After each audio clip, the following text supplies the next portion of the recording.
Good evening, everyone. I am Pastor Will, and you are tuned in to a special night of the Self Checkout Show.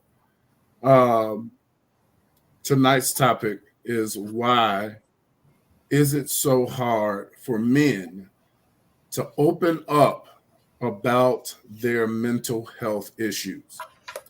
Take a listen to this. Pastor Darren Patrick, Pastor Jared Wilson, Pastor Ed Montgomery, Reverend Teddy Parker Jr., Brian Fullwider, Jim Howard. What are those names that I just gave?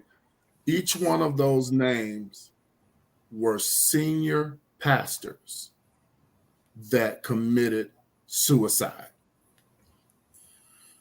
This is why we're here tonight, because too many of our men, regardless of creed, color, that I'm not concerned about that. Too many men, whether pastors, church, or marketplace, rich, poor, regardless to where you live, too many of our men, our brothers, our fathers, our sons, our nephews are struggling with mental health issues, feeling as if they have no hope, no help, and no one to talk to. But tonight, it is my goal, it is my prayer that myself, along with two of my brothers that I have with me, break that stigma. Because we want you to know. And we're specifically going to talk about men tonight, but young ladies, we want you to know that your mental health matters too. And if you have something to say, please, by all means, do chime in. I want to say good evening to Deborah, my sister Deborah. Hey, how are you? Cherie, I see you. Good evening. Thank you guys for tuning in tonight. We want you guys to share this, and not only share it, but I want you to tag one man in the comments that they can tune in, and we hope and pray that we can be of some help to our brothers tonight. Ladies and gentlemen, with me are two wonderful people that I'm extremely, extremely glad to have on the Self-Checkout Show for the first time in 3 years. They are here, and I'm extremely happy and excited to have them.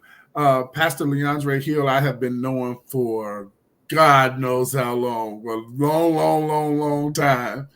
And he is definitely a friend and a brother to me. And I'm glad to have him on the show. Pastor Hill, how's it going? What's up? What's going on? All is well. So happy to be here with you, brother, with both of you all, to join in, to share, to be a part of this much needed conversation. And my mama is here. Hey, mama, I see you. Good evening. Good evening. Pastor Hill, you've got some new and exciting things happening. Why don't you share with our viewers what's going on with you? Wow. Life is always happening for me, so I always got something going on. I think I'm just that dude that always has something going on. But I just recently been elected as pastor of Monroe Baptist Church in Bellwood, Illinois. And so we started the first Sunday of this year. And so we are in the middle of literally transitioning two ministries together as much as possible. Over the last 17, 18 years, I pastored Purpose Church of Chicago. And so we're again transitioning both ministries together while still doing both ministries. And so we've converted Purpose Church to Purpose Nation, well, we're still an online ministry and an international outreach ministry to still reach those across the globe as much as possible. And so we're busy doing life, doing ministry, loving on our family and friends as much as possible. Awesome. We are very, very proud of you and happy for you. I saw the pictures from, I think it was this past Sunday. I Yes. said, man, this was great. It was really, really wonderful to see. And you know what, Dana, let's not let's not start this tonight. Y'all, that's my sister. Go on somewhere, Dana. Hilarious, I actually hadn't even paid attention to that. bro. But yeah, that's us. We here. We here. Bald and beard. And the one and only Reverend GD Turner Senior. How are you, sir? How you doing, man? I'm good. I am good. I'm excited to be in the new year. Just like Reverend Hill said, life is happening, things are moving, and we just trying to stay with that shift and that move. Yeah, for sure, for sure. I'm glad to have you. What you cook lately? I gotta know. Oh man, some everything. Y'all, if y'all don't know, this man meal, is a chef. This one today's down here. meal was pot roast. See, I can't do all of that. I got a frozen home run in pizza. All right, so We're gonna change that. I got a cookbook coming out that's gonna be it makes food for the everyday person accessible and easy. Well, come on with it. I'm ready for this. I'm ready Yes, for sir. this. I'm telling y'all, I'm gonna buy the cookbook and I'm gonna cook up some stuff. I ain't gonna share it on Facebook until I make it right, though, because I might have to try a few times. Because I am not a cooker like that. Hey, I make what I like. I can fry some chicken wings, Yeah. I can do a little something, just enough for me. Just enough for me. Dr. Kermita Washington is here, and I'm glad you're here, actually, Dr. Washington, who just celebrated a birthday. Happy belated birthday to you. I'm glad you are here. Who is this lady? Why is this lady on here right now? Why is she on? Look, she said just do what everybody else do and sprinkle parsley on it. No, man, we are. Man, I'm excited about the cookbook. I'm really hoping that you're serious about this and gonna follow through with it. Good. So, you guys, we're here tonight for a very. Oh, I got another one here. Hey there, hey, prophetess. Hello. We're here for a very special purpose tonight, ladies and gentlemen, and that is to talk about mental health and men specifically. I'm so glad that I have all of you ladies here. Now, ladies, I need you to do me a favor. I need you to share this and tag one man who might need to hear this tonight. We're not being preachy, none of that. Yes, we're going to share Bible verses. We're going to do all that because that's just who we are. That's what we believe. But we do want you to tag a brother, tag a family member that you know that may need to hear this conversation tonight. And I was sharing with my brothers before we went live that the night or the day that I heard that Dana, you can share it from Facebook. You can share it from Facebook, from my main page. Either one of us, we all have it on our pages. You can share it from either one of our pages. So thank you for asking. The day that I heard that Twitch died, Twitch killed himself, committed suicide. Of course, we all know him to be Ellen DeGeneres' DJ, dancer, had a lovely wife and family,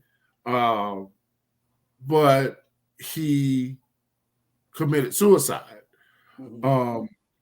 And sometimes I was sharing with Pastor Hill, sometimes certain celebrity deaths, for one reason or another, they kind of get to me, they kind of bother me.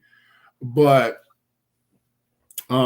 this one got me, and I started to thinking, how is it possible for somebody to have all the money they want, the cars they want to drive, the big mansion, and it to us, it seems like Turner, it seems like they have it all. And this man, and there are so many others that we could think about, but this one in particular prompted something in me to say, you know what? We need to have a discussion about this in our community. So let me just open it up to you guys. The topic of the show: why is it so hard for men to talk about their mental health issues? Turner, I'm gonna start with you. So for me, I can only talk from a personal place and experience. A lot of times, as the man, so much is on your shoulders. You got so much weight on you. You have so many obligations, so many people depending on you. And it almost gets to the point, who do I have to run to?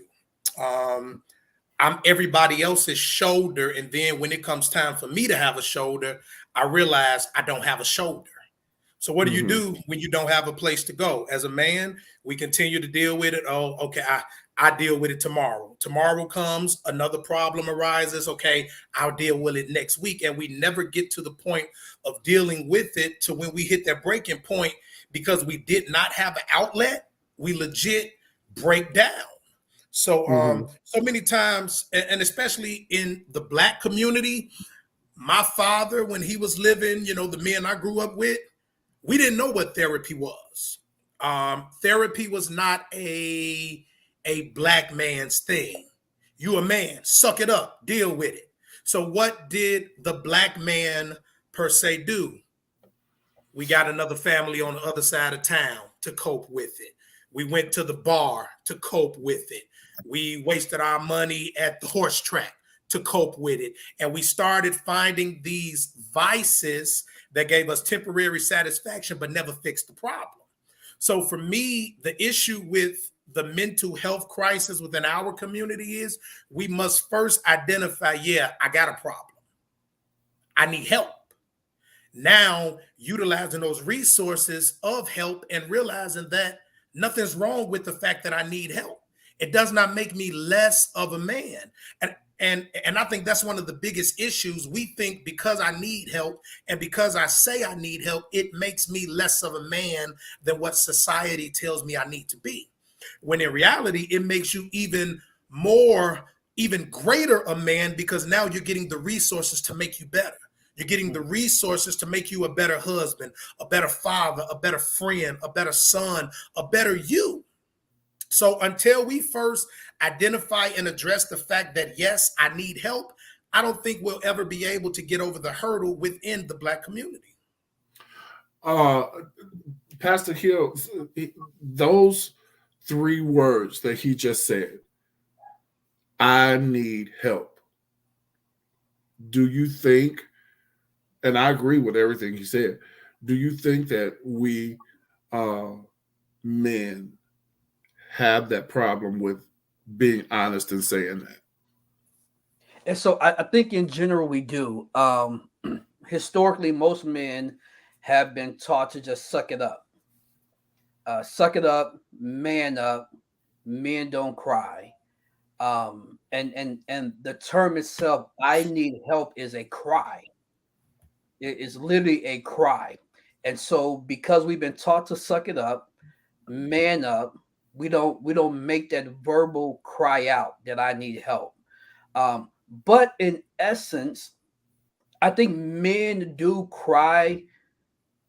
We cry out for help. We just do it differently, Mm-hmm. almost to the degree of silently. And some would suggest that we act out as opposed to crying out.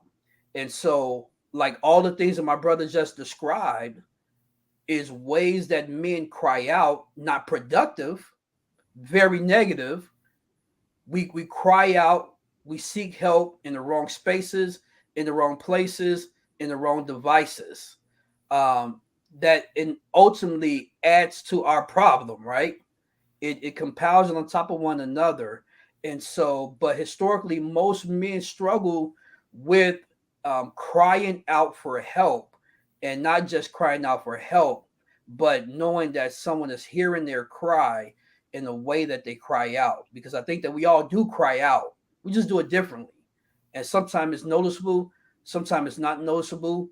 And it takes people who know us to know when we're crying out. And so I think the bigger problem becomes, how well do we get to allow people to know us, to even know when we're seeking or needing that level of help, which is where our spouses, our friends, our loved ones come into the play. I think we struggle with just allowing people to get to know who we really are, so that Yeah. when something's off, they can pick it up. This is this is uh this is key to me, and I'm going to get to some more of your comments because we want to acknowledge each of you. But this one is key to me. My brother Christian said, "I think we expect others to read our signs of help without using words," Yes. and I think sometimes that means, well, that'll get me to this comment. You can see the cry out through the actions. So I can put those two together.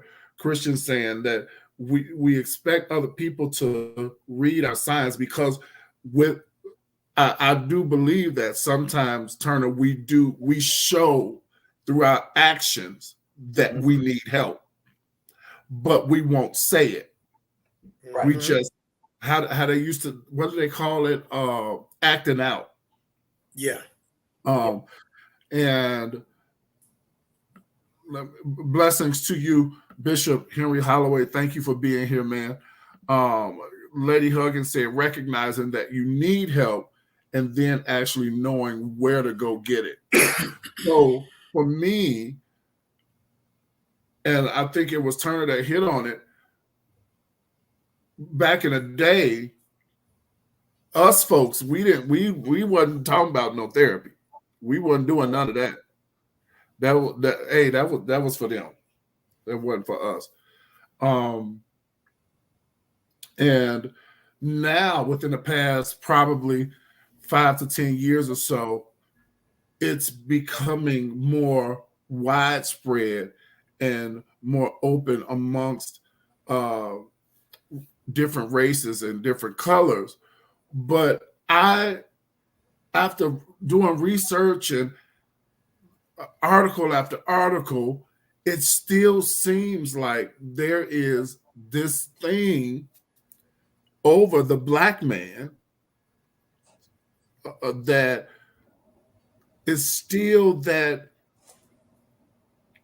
I'm a man type thing. You know what I'm saying? Let's look at some more of these comments. Kamisha says it starts at a very young age. If a little girl falls and scrapes her knee, she gets the emotional support she needs. If a little boy does, the same time he's told to be tough and shake it off. Now, LeAundre, you said it a few minutes ago, and funny, you said I had put it in on my banner to be to talk about. Boys don't cry. We were told that as kids. Boys don't cry. Toughen up. Turner, do you think, because we get told this and we grow up thinking this, no. We're not supposed to be emotional. We're not supposed to show that. Do you think that teaching this to a child, a male child, could possibly affect that child later on in life if they develop this mentality and they believe it as a 5-year-old? Talk about that. I definitely agree with that. And I'm laughing because I have 2 boys and a girl. And my son can fall. And I come from the belief that if you pay him no mind, he gonna get up, he gonna run, he gonna smack the wall again. My wife, on the other hand, she's, oh no, my baby. And once she does that, here comes the waterworks. Me, on the flip side, get up, you good. And I think because we're almost conditioned that way, And I think that's not a black thing, a white thing. I just think it's a norm to tell your boys, suck it up. Right. Now, there's a plus to that because it develops tough skin. I know I'm a fall. That really didn't hurt me. It's going to start to build my endurance. But then again, like you said, on the psychological side, it tells me that if I do hurt, if I do fall, if I do need that care, well, just suck it up. You're going to be all right. And I think the disconnect and the disservice comes in when we don't know how to turn it off. So we go from that 5-year-old boy who I fell down the stairs, but okay, it's almost like this. Your mama tell you, all right, keep doing that. You're going to burn yourself. You're going to hurt yourself. And when you hurt yourself, it's okay. You did it to yourself. So a lot of these things start playing and it starts adding these layers to where that 5-year-old boy never had the chance to deal with it. And now he's a 35-year-old man, a 50-year-old man who still thinks if I hurt myself, just suck it up. So for me, I think one side of that is good. It's going to build tough skin. It's going to give you that endurance. You're not going to cry about everything. But then on the other side, when you need to cry about something, that mentality is going to break you and hinder you from getting the help and releasing that emotional frustration that you need to let go. So it does a disservice more than it does a help in my eyes. Yes. Talk about it, LeAundre. And so I think on last week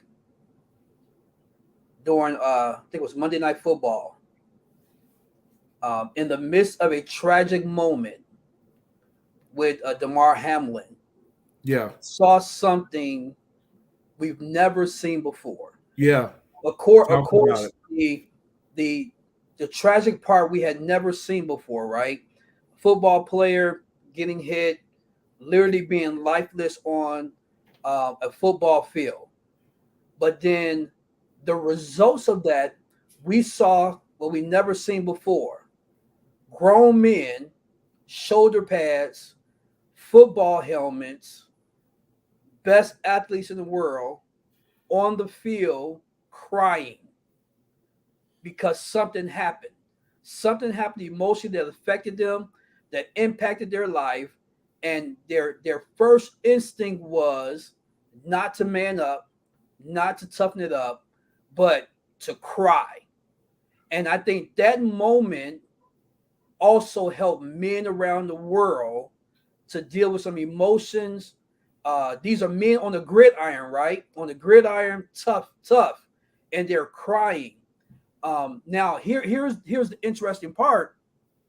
As we're raised not to cry, now we're asking, as my brother said, 35-year-old men to do something opposite of what they've been trained to do or raised to do.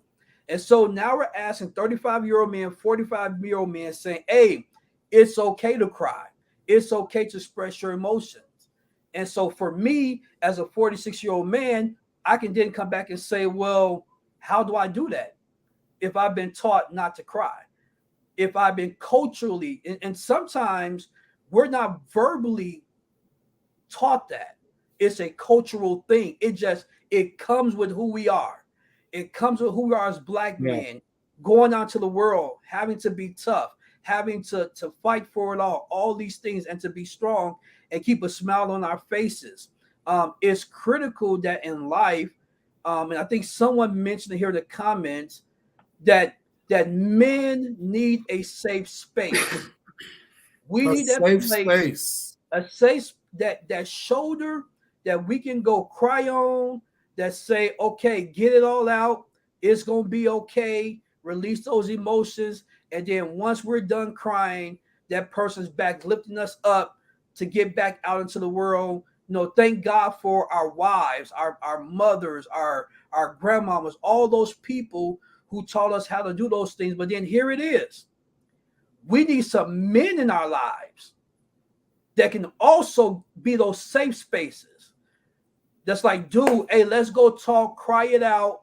I'm going to dap you up. I'm going to hug you up. You're going to be good. And now let's go back and get it. I think that's the missing ingredient here. We are often expecting our mothers, our wives, and women to do for us that maybe we need to have some other men in our lives who are able to organically, as fathers, as uncles, as brothers, do for us. But then the challenging thing becomes, if they also have not been taught that, Yeah. how can they give it to us? So it takes us as a generation who's having this conversation right now to start training other Black young men, raising them up to be able to share those expressions in safe spaces with men like us who will guard them and then also help build them up to do the things that they've also been called to do while being emotionally healthy and strong at the exact same time. If you are watching on Facebook, there's a comment that I have pinned. If you cannot comment, if we cannot see your comments, I have just pinned my my personal page. You can click that link to get in here with us so that we can see your comments as well. We definitely want to be able to dialogue with each of you. I want to go back to this comment that Prophet Karen made. She said, it's hard to be vulnerable when you're not sure of the response. Now, in accordance to what you just said, LeAundre, and y'all forgive me, we not pastors tonight. We just boys talking. We're not doing all of that. We're just talking. In order, she said, it's hard to be vulnerable when you're not sure of the response. And you said that we need some brothers that we can go to and cry it out, hug it out. But if we've never been that man to express such vulnerability, then I don't know if you're a safe place, because I'm nervous. I really, I'm going through, I'm depressed. But when I'm by myself, I cry a little bit, but I'm afraid to talk to LeAundre and Turner because I don't know how they're going to receive me. Right. So I'll just keep it to myself and just deal with it. And that is a problem, because we've been talking generally, but now I want to talk about us church folks. Because the church should be a safe haven for anybody to come to and say, Pastor Hill, as a man, and say, Pastor Hill, I'm struggling. Reverend Turner, I don't know how I'm going to make it. I feel depressed, and it should be okay. Yes. She said men have to become emotionally comfortable internally before they can show it externally. Now, y'all talking good in these comments, but as you're a woman, I get it. You women, but do you know it's, and brothers, y'all back me up here. I want to say that that's hard. That's hard. Easier said than done. Yes. For a man. Yes. To be that comfortable emotionally, externally. Talk about it, Turner. So, again, like you said, for women are naturally, let's say Bible, the weaker vessel. Not to say that they're less than a man, but they deal with emotions differently. And I think the issue with the church is what was supposed to be the hospital has done more harm, hurt, and damage than healing. Yeah. So as a man, I don't trust another man within the church. Why? Because men have abused boys looking for that help. Or I go and I cry out, and my cry is now being on somebody's status, or my cry is now showing up in a group text thread. So I think we need to break that cycle, and somebody needs to be the change. First step to show that this is a safe space, and it really be. Brother, leave that comment right there. I'm sorry, Turner. Keep going. So to deal with it internally, trust me, we dealing with that thing internally every day. Every I'm day. waking up with these Every day. problems. I'm going to work with these problems. I'm trying to be a husband. I'm trying to be a father. I'm trying to be this. I'm trying to be that. So I've dealt with that thing internally. It's living with me. It's killing me. It's eating me up. The issue comes when I try and bring it externally. Who can I trust? That's why men do the silent cry. Because maybe if you can hear my silence, then that will show me, okay, I can trust you because you've looked beyond the layers and you now starting to see the inside and you're now starting to see my heart. So a lot of men look at it as if you can come into me first, then I don't mind opening up to you.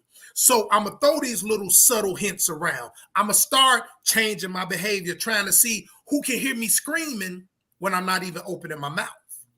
Yeah. Because again, a lot of the people who we're supposed to be able to go to, and they're supposed to be their shoulder, they're supposed to be that big brother, that father figure, a lot of them want to use us. So if let's look at it from two different lenses. The men in the world, they deal with it a different way. Men in church, we were told, pray about it. Mm-hmm. Jesus will work it out. Okay, now that I've prayed about it, I still got this issue. Y'all done had me rolling on the altar. I done threw up. I done purged. And as soon as I get in the car, here go my mind playing tricks on me again. Yes. What do I do after that? In the church, we were told, oh, you don't need no therapy. You need to pray. You need to fast. You need to do this. And after I've done all of that, I still got to deal with me. Yeah, which is why I'm an advocate for Jesus and therapy. I said, I now need practical tips to help me deal with the day-to-day issues that I go through when I can't get past on the phone. Or better yet, what do I do when I feel my prayers ain't being heard? Now I'm going crazy because I keep having the same conversation. God, I need you to fix this, that, and the third. So it's to go back to what Prophetess Evans says, a man is already dealing with that eternally. It's the external part of finding that outlet and finding that help where I can lay it all out, which is why it's easy to go to a therapist versus a pastor. Because I'm scared that if I open up to the pastor, I'm going to be a portion of Sunday sermon. Yeah. So what do? I hold it and I shut up. I had, and I still have them in my banner. I'm sure Charlotte is seeing them. But one of the things that I was going to point out, and I want to get back to that, what we were talking about, and I'm going to go to Hill, is that one of the reasons that men do not talk about their mental health issues is for fear of being judged. Mm-hmm. And Christian, that's why I told her to leave that comment up, he said, I love y'all, but the women will be the first to judge a man if he cries openly. And of course, that's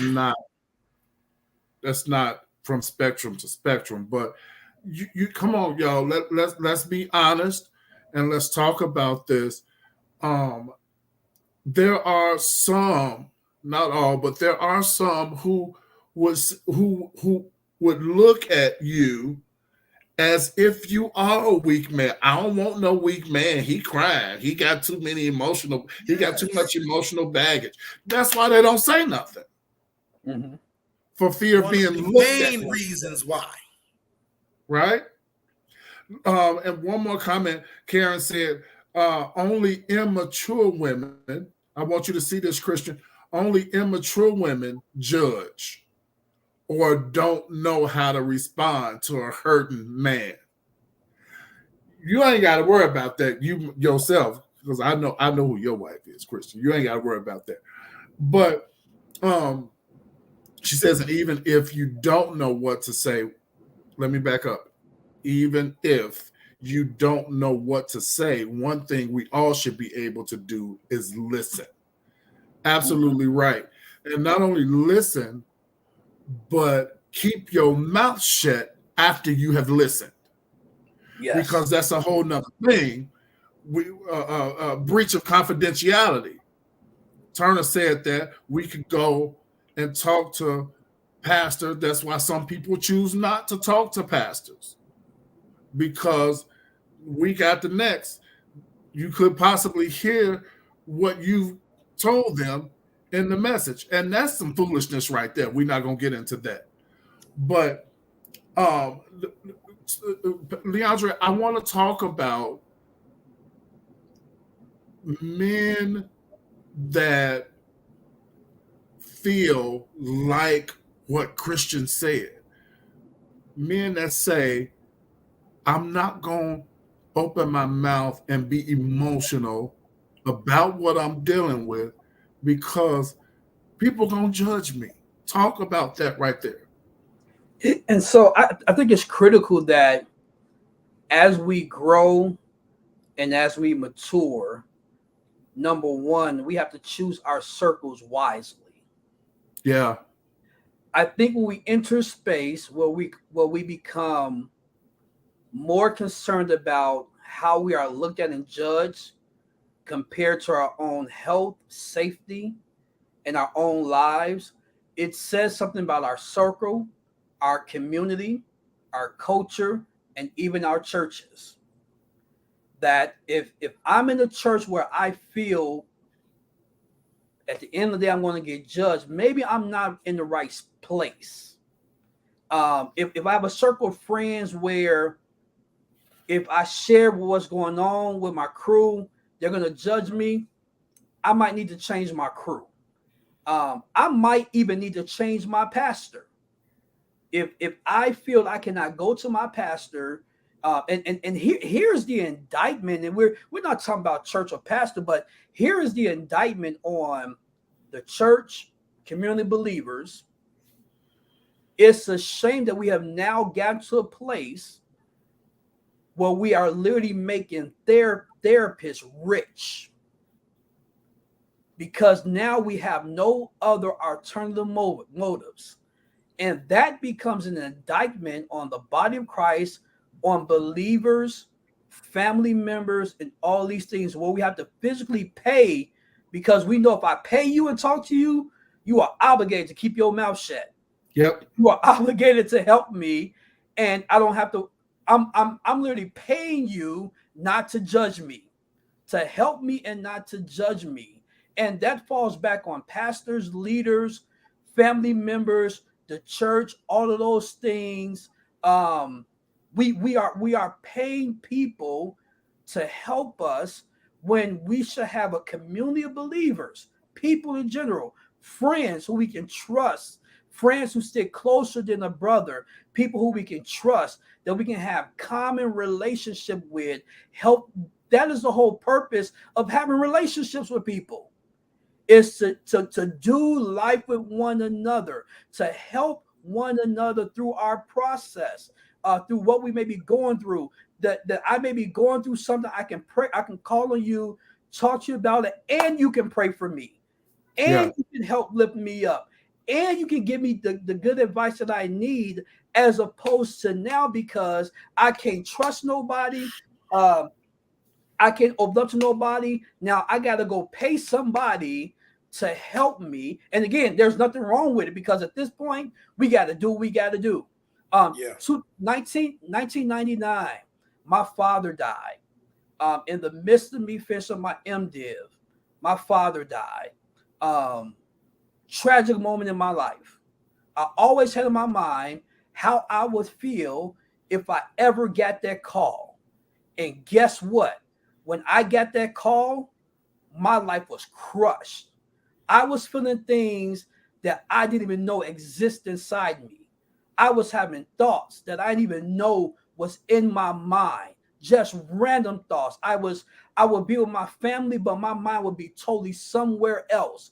To the degree of, not to the degree of hurting myself, but like, what would life be if I wasn't here? And guess what? My wife identified in me like, listen, something's not right, and I can't help you. but you need to go get some help.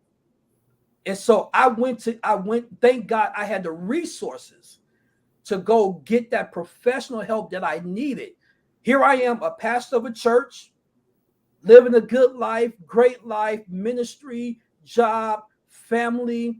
But I hit a point in my life where it felt like I couldn't talk. As much as I talked to people, I couldn't really express what was going on because there was something new happening inside of me that I did not know even existed. A part of me had died and it resurrected a pain in me that I had never ever felt before. And so once we start dealing with pains and ideas and emotions that we've never felt before, we don't know where to place it or what to do with it. And we need somebody to help guide us and talk us through that thing, as somebody said, without being judgment. As someone else mentioned, somebody to just listen, because sometimes you just need to get it out in a safe space, in a healthy way. Sometimes you're not looking for answers. Just need to get it up off of you and up out of you. And so we got to get back to right relationships with one another. And thank God that God is blessing more people in our cultures to become therapists, to become counselors, African-American men and women that we can go to, that we can trust, that understand our culture and understand the things that men are battling with on a day-to-day basis to be able to help them. Because many times Black men don't go to therapy because, and I hate to say it, they don't want to talk to a white woman. They don't want to talk to a white man because they can't identify with their culture. So thank God that God's blessing us with Black men and women who are professionals in that area that can help us process these things we deal with in life. Absolutely. I have some statistics here, and it's 13 of them. I won't read all of them, but a couple of them stood out to me. This one here, 27. This was a survey that was taken just in February of 2022.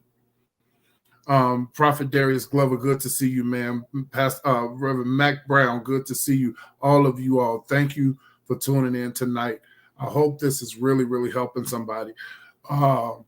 This one, Turner says, 27% of churches have a plan to assist families affected by mental health. 27% have something in place to assist families that are affected by mental illness. What that means is 78% of churches do not have anything in place. So, and I want you all that's watching, to understand that we are not saying put a therapist before God. No way. We're not idolizing therapists or therapy. What we are saying, and we agree on, is that it is okay to go to church, to have Jesus and a therapist. Mm-hmm. It is okay. And let me tell you why. And I'm going to go to Turner. Let me tell you why that's okay. Because Jesus lived on this earth for 33 years in the flesh and went back to his Father. You can't talk to him face to face. You can't touch him physically. You need a person to talk to. You need somebody that you can sit down with that you trust to talk to. 27%, Turner, 27%. That's not a lot. And you said it earlier when we first started. You said it. We were told, the church boys, they tell us, just pray about it. Mm-hmm. Jesus gonna work it out. it's got to be more than that. Turner, why just 27%? What are we doing wrong? What are we doing wrong? So I say this: in the world of academia, if you get a 27% on any test, that's an automatic failing grade. Right. Let's start there. So when it comes to mental health, if the statistic is only 27%, that shows that the church has a failing grade when it comes to this. My next question would be, well, of that 27%, what demographic and nationality of churches make up that 27%? And I can pretty much, I can pretty much deduce which one it is. Now, for me, when I offer counseling, I do counseling from a biblical basis. Marriage counseling, dealing with your kids, visiting, whatever it may be. My counseling is always done from a biblical basis, but there are things that the Bible does not address when it comes to mental health, which is why if I can't address that issue, I need to have the resources to send you to a clinician that can help you better deal with the mental levels of what you go through. And the issue within the church that I saw growing up and that I still see that's prevalent today is, again, what do we do after we've called on Jesus? It's not a spiritual problem. No, this boy needs some help. She needs some help. I need to get you the help you need. And it's not to say that Jesus can't fix it, because he can, but he's also given us 5 senses and resources to use. Yes. You'd be a fool to say, I believe God's going to heal me of cancer, and you don't take the steps to go see a doctor to understand what all can be done. God sometimes will heal us through a doctor.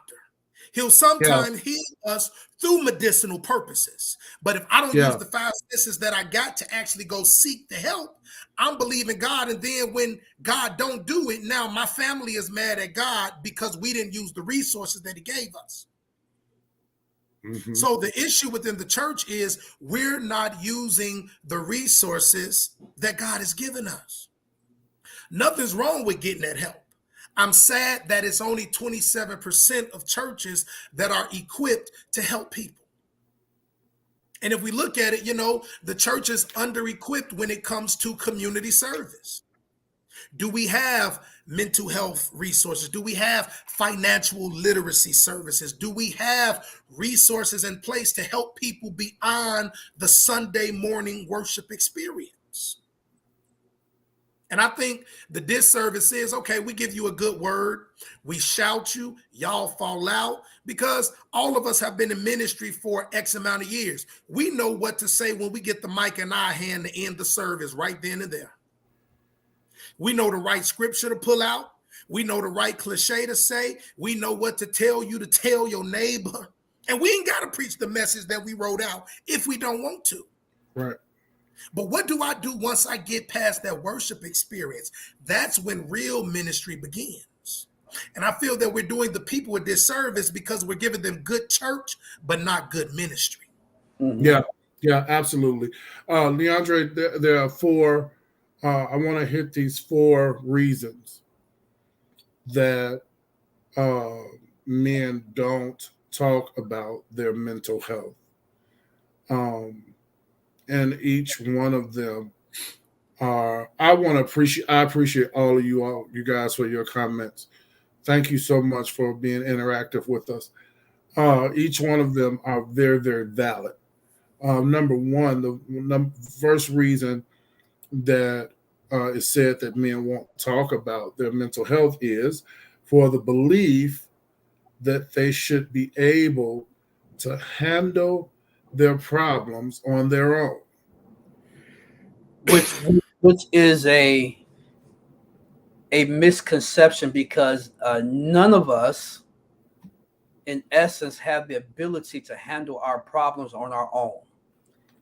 Even the things that we are able to handle, we we learned it from someone else. We were trained by someone else. We saw somebody else do it, and then we learned how to fix it.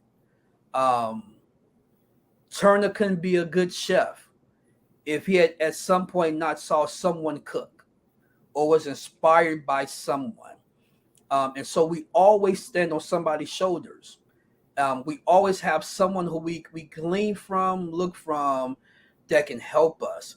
And so when we expect other people to handle the problems on their own, number one, we're trying to alleviate ourselves of the responsibility to help somebody else.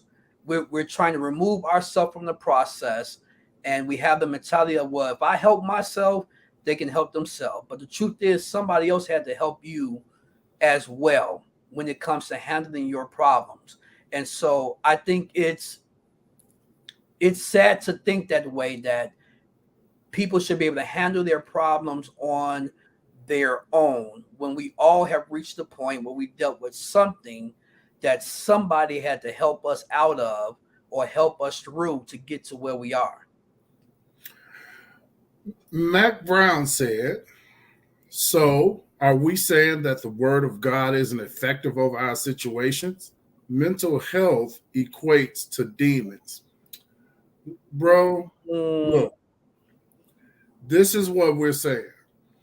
If you get slapped upside your head with a baseball bat and your head is cracked open, you ain't quoting no scriptures, bro. You go into the hospital because you need somebody who is trained, who is professionally trained to deal with that open wound. You ain't running to no church. You going to the hospital. Same thing. Mm-hmm. There are some people who need professional help. Not saying that the word of God is of none effect, because we know that it is. I'm Mac Brown. I'm not going to play that with you tonight. We know the word of God is the real deal. But Jesus had Peter, James, and John. Huh? Now you want to talk Bible? Let's talk Bible. Jesus had somebody to go to when he needed somebody to go to. It was 12 of them. We know what happened to Judas, so we ain't going to include him right now. But of the rest of them, when he needed to pull away, he pulled away to his inner circle. Peter, James, and John. But for the sake of our conversation tonight, let's say that they could have acted as his therapists. Maybe they didn't say nothing. But when he needed to talk to just somebody, he didn't talk to everybody. He didn't talk to all the disciples. He didn't talk to the multitudes. He talked to his Father, who was in heaven, and he talked to his boys that were with him. So no, we're not saying that the word of God is of none effect. What we are saying is that you can have the word of God and seek some professional help from people that God sent to help you. So no, sir, I don't agree that mental health equates to demons. I do not agree with that. You're entitled to your own opinion, but so am I. Corey said, I don't think that's what anyone is saying, but unfortunately, most churches don't offer any help outside of casting out. Bam, that's right. Therapy helps to understand the why part of why you're going through what you're going through. I think she said it a lot better than I could. So that whole thing right there. And that right there, because again, okay, let's say I have a demon that makes me just I sleep with every woman I see. I can't control my flesh. Okay, I go to the church, it get cast out. Now my son comes up and he's dealing with the same thing. Yeah, talk. Now, after talking it out, I realized, wow, that was something my father dealt with. He had 9 kids by 9 different women all across the city, the state, whatever. But until I got the help, I did not know where to identify it. When we look at demons and understand deliverance, if I'm not a willing participant in my deliverance, I will never be delivered. Because I'm going to vomit, I'm going to spit, I'm going to roll on the floor. And once I get up, if I'm not disciplined enough, and if I don't understand what just happened, I'm going to walk outside, get on my phone, do whatever, and pick it right back up. Absolutely. So it's not to me, it's not about a demon. It's about talking it out, identifying the problem. Now that I've identified the problem, how do I eradicate it? How do I deal with it? I won't know that if I don't talk it out. So what we're saying is the therapy is the talking out the deliverance part. Deliverance does not just happen because the bishop, the pastor, whoever laid hands on me and I said I was delivered and I was free. No, deliverance is a continual process. After I get off the altar, am I going to live differently or am I going to pick it back up? And not only that, after that process, you need the proper tools. Yeah. The equipment to help you continue on in a process of staying delivered or know how to combat those things. And it's not just biblical text that helps walk us through those things. There's practical things in life. There's relationship tools and techniques that we need to learn how to be relational with one another. All those things take place that may not even equate to stepping a foot inside the church, but just doing life inside of your home. Many people didn't pick up the demon at church; they got it from home or wherever they've been. And so, how do we handle our household? How do we handle our finances? All mental health is not equated to demonic occurrence in our life, but life has happened to people. Someone has died. Someone has wrestled with financial struggles. Yeah. So if I don't know how to handle my money, I'm going to have that same financial problem again. Yeah. That's going to drive me crazy all over again. And so now, once I've been helped or even delivered and sown my seed to get a blessing, somebody got to teach me how to handle my money. Yes. And take care of my family. And so we need resources. Spiritual and the physical, it all goes together. It works together. The natural, it works hand in hand, because just as much as we are spiritual, we are physical beings as well. The second reason that the study showed that men don't want to talk about their mental health is for the fear of being seen as weak or not in control. Before we go there, I want this comment that just came in and go up on the screen. That's Sharonda. She said, in order for deliverance to work effectively, number one, professional help. Number two, deliverance helps, but a mental health professional is imperative. Some people need medication, coping skills, balance. COVID had more cases arise dealing with mental health, and it's increasing suicidal rate. There should be a psychologist and a therapist needs to be on here. I wish I had one, but I'm doing the best I can what I got. But yeah, I agree with all of that. It's you guys, and we all go to church, all of us. We all do. And been in there for forever. Y'all, let me tell you, sometimes oftentimes, it's gonna take more than a shout, y'all. That ain't where it's at. That's not where it's more than a dance. Do you not know that they can teach elephants how to dance? So what's that gonna do? And when you're done, you're just tired and wet and hungry. It's more than that, y'all. Sometimes, and it's okay to seek help outside of the church. It's okay. All right, now back to my point number two. Turner, a lot of men don't talk about their mental health for the fear of being seen as weak or not in control. Is that true? I believe to a certain extent, yes. You hit on it earlier when you said certain women, I need a man's man. I need this, I need that, and if a man is vulnerable in certain circles, it does make him seem weak because you the man. Why can't you handle that? Why can't you deal with that? Why you bringing this to me? I'm supposed to come to you with my problems, my issues. I'm supposed to be the one cracking up and crying and all of that. And here you are doing it.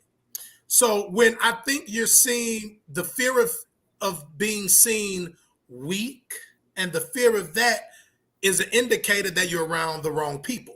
First off, you got the wrong people in your circle, because if they think you're having a human moment as being weak, them ain't the folk for you. So first and foremost, if that is the case, we need to change our circle. Yes. But it's definitely something that happens in our community more, based off of social media and just what society says a real man is. Pastor Kiwani said, the question to man is, do you want to be made whole? That is such a pastor's response, Kiwani. If the response is yes, then you take up your bed and do what? Action, walk. Mm-hmm. That's gathering himself, accepting that you can be healed and walking out your deliverance with any and all needed resources. On point there. Thank you for that, Turner. I want to move into number 3. I'm moving a little quickly. LeAundre, the third reason that the study shows that men don't talk about their mental health is the worry that talking about their feelings, and I know we kind of hit on this a little bit earlier, will make them seem less manly. Now, before you answer this, this is January. I started therapy. Well, I had it before, but I stopped. And I started back around September. And it was specific to grief counseling for me. Because I was struggling mentally because my family had dealt with so much grief in a short period of time. And Pastor LeAundre, you know about that all too well. But I felt that it was starting to get the best of me to the point where I was losing focus. I'm picking up the phone to call my sister, all of that. That's when I knew I needed help professionally. I literally grabbed my phone to call my sister, and my sister's been gone for a few years. When I went to my first session, I want y'all to hear this.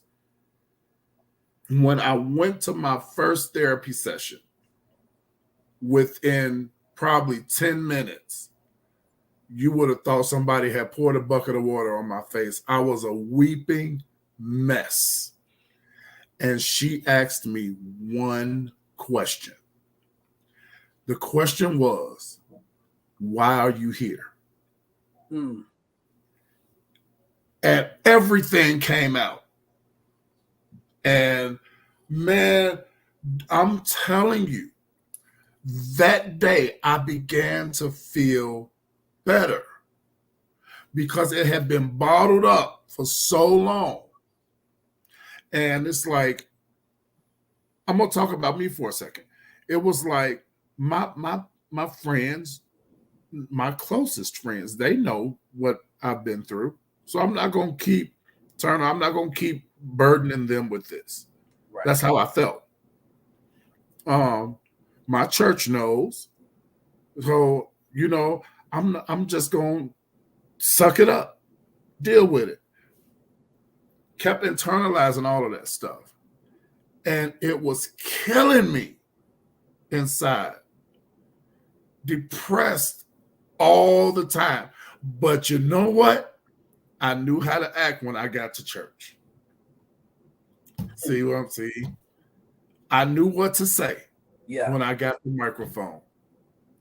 I sang to the best of my ability. I did all of that stuff because y'all, we can wake up at 3 o'clock in the morning and can preach a sermon.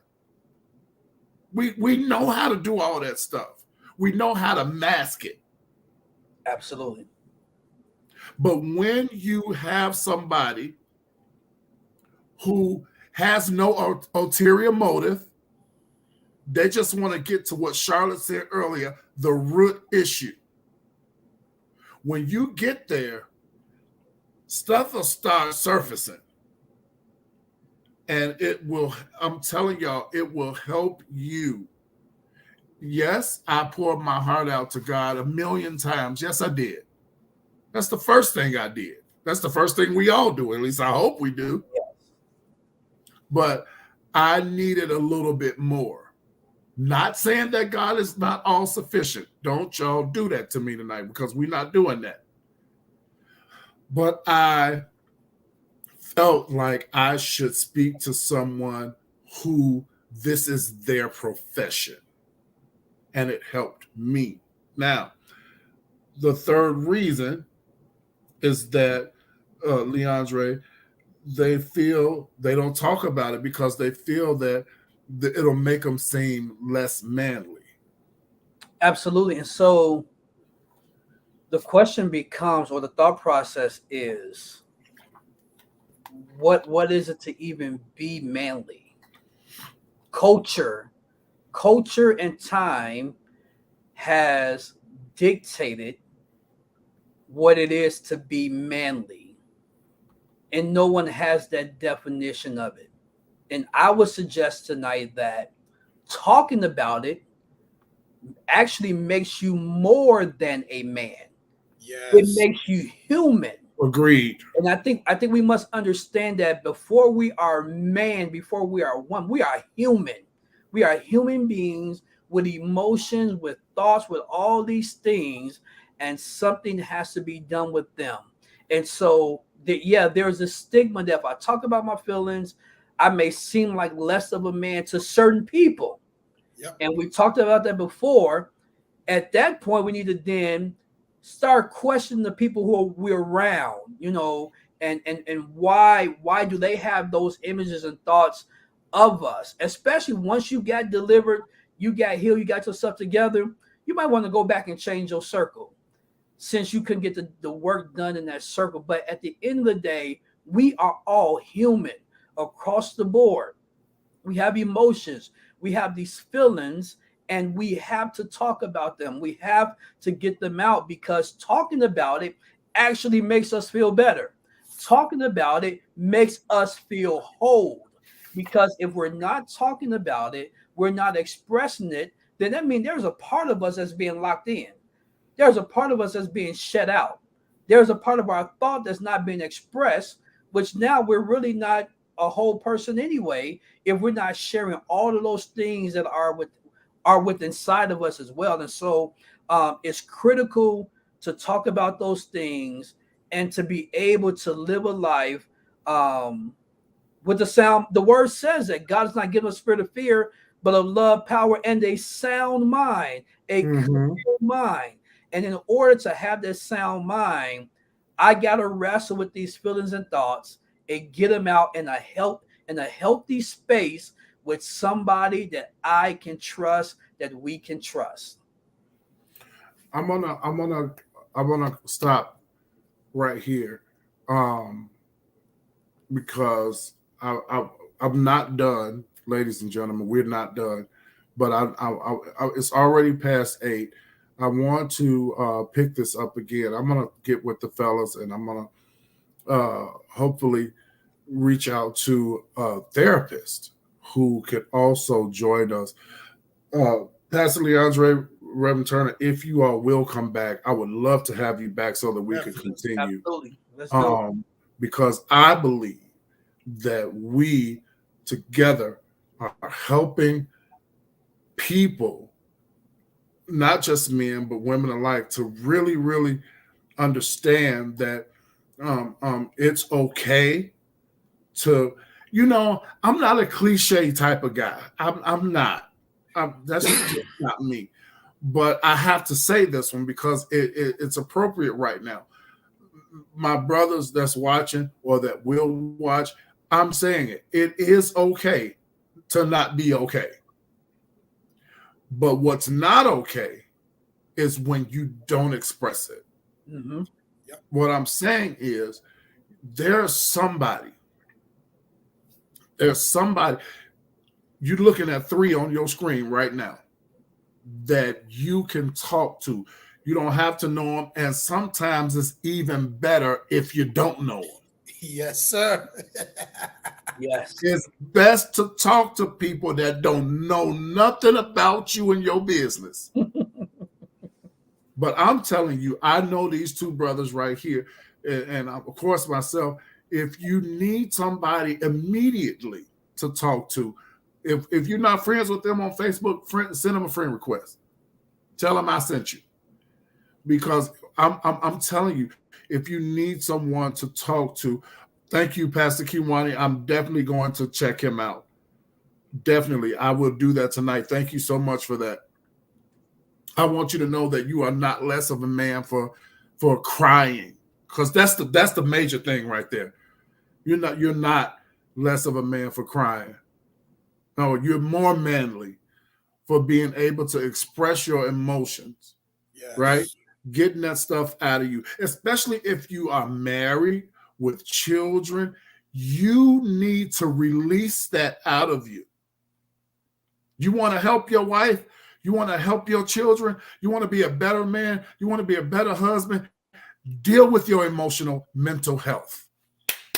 Amen. Deal with it. Absolutely. Deal with it. I'm telling you, because I love you guys. I love my brothers that's watching. I love all of y'all.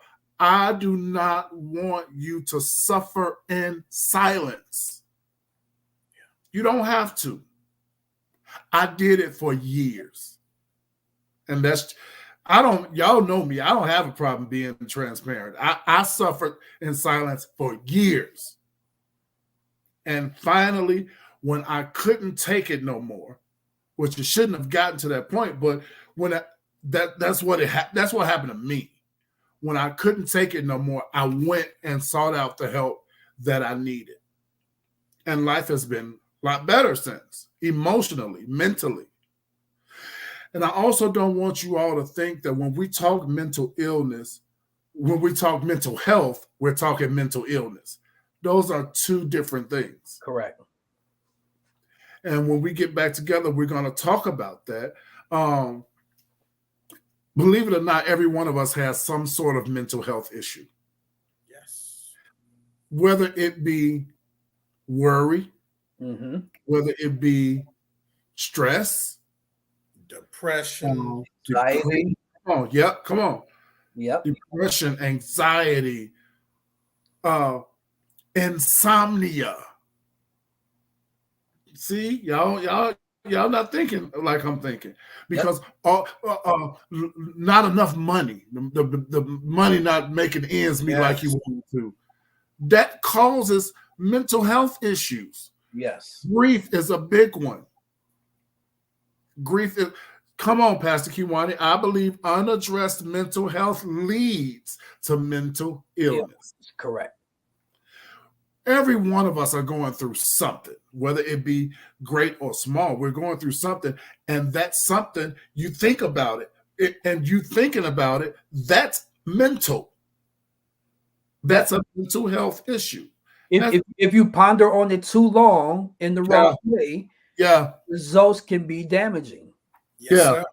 Yeah. And that doesn't mean that you're crazy. Yes, it does grow. If you don't handle it, that thing will grow. And this is what happens. This is what happens when we have rich and famous people with private jets and 18-room mansions and 7 cars and all. This is what happens when they have all of that stuff. Yes. But they haven't dealt with their mental health. And if you were not here at the beginning of this show tonight, I gave a list of 6 names, and I could have called out more because there were more. I just chose those 6. and these were senior pastors of mega churches Yes. that committed suicide. That's not going to be the way you go.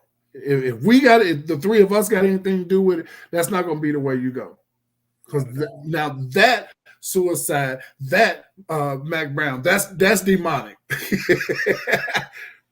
But it stems from not dealing with our mental issues. Yes, correct. You know? So I'm going to talk to the guys and we're going to get them back on. I'm going to talk to the young person that Pastor Kiwani suggested. We're going to come back, and I want you guys to come back. Hopefully we can do it soon. Yes. Let's do it. Because we are so not done. There's so much more we have to encourage you guys. I want to thank each and every one of you that have viewed by Facebook, Twitter, YouTube Live. We're all simultaneously right now. Thank you all for watching. Those of you that have watched the replay, we appreciate you from the heart.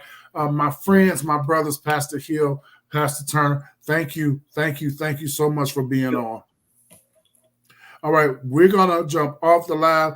My brothers, don't y'all leave. I want to talk to y'all before we leave. But the rest of you guys, have a good night, and we'll be back soon. I'll let you know. Stay tuned, because of the three bald-head amigos, we'll be back. Hey, I love you guys, and I'll talk to you all soon.